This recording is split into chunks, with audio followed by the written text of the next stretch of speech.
Hello, I'm James McKinney, the creator and host of the Startup Story podcast and founder of the newest entrepreneurial subscription, Grindology.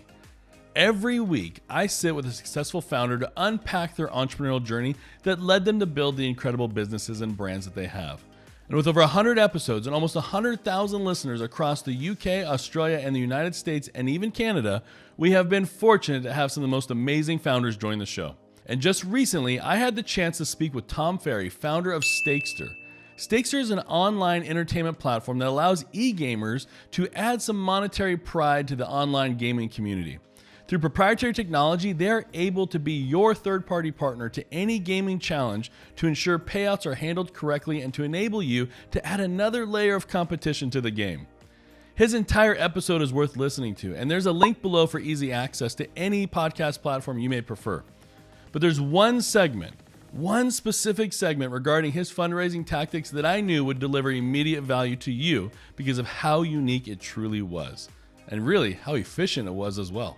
I've interviewed some incredible entrepreneurs that have raised hundreds of millions of dollars, and their journey to fundraising, for the most part, all sounds pretty similar.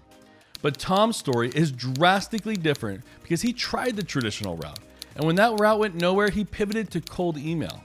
Yes, you heard me correctly. He leveraged cold emails to raise his first round, and in this video, he shares 3 key principles when leveraging cold email outreach, as well as the exact template he used for his outreach. But before we jump into this segment, I highly suggest that you watch to the very end of the video, as I have a special offer to have your business highlighted in an upcoming episode of the Startup Story podcast. Now, let's hear direct from Tom Fairey, founder of Stakester, on his 3 key principles for leveraging cold email outreach for capital fundraising. If you want to raise money, okay, or you basically just generally in cold email, the rule is really simple, okay? It is absolutely fine to send a cold email to someone, provided what you're saying is interesting, okay? It's simple as that. If someone sends me something and they say, Tom, look, I think I can reduce your payment fees by 3%. I'm like, all right, I'll listen to you. If someone says to me, Tom, I can do app development for you in X country, I'm like, oh God, another one. Yeah, do you know what I mean? It's like, Tom, I can rebuild your website. Yeah, all right. You've got to make it interesting. You've got to make it relevant. Okay, so that comes down to targeting. Make sure you're sending it to the right people and make sure it's interesting. There is a 3-step rule that I always say to people whenever they are writing the email. Number 1, make it interesting.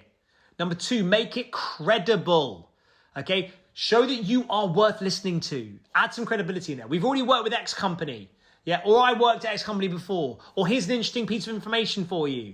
To add credibility to this. And 3rd, make the call to action very clear.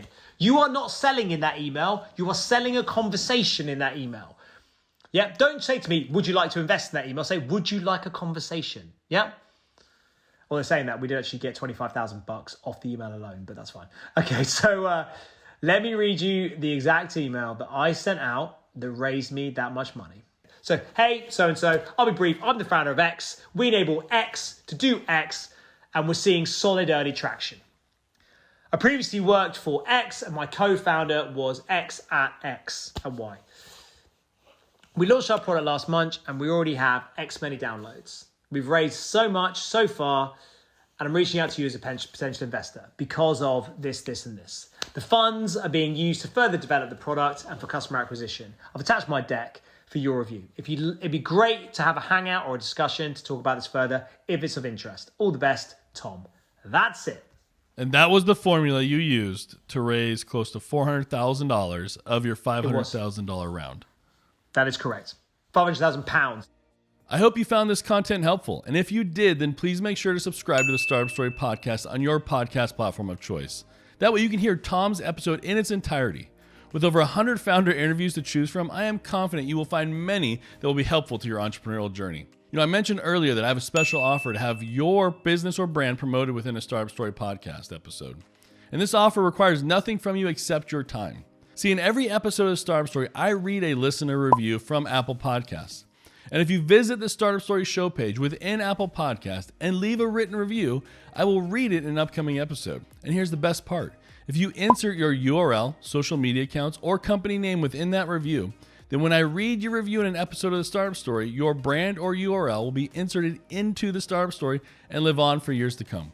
It's basically a free advertisement for your business or brand within the Startup Story. I hope you'll subscribe to the show as well as follow us on all the many social media platforms. I say it in every episode because I believe it with my very being. Entrepreneurs support other entrepreneurs, and we're here to support you.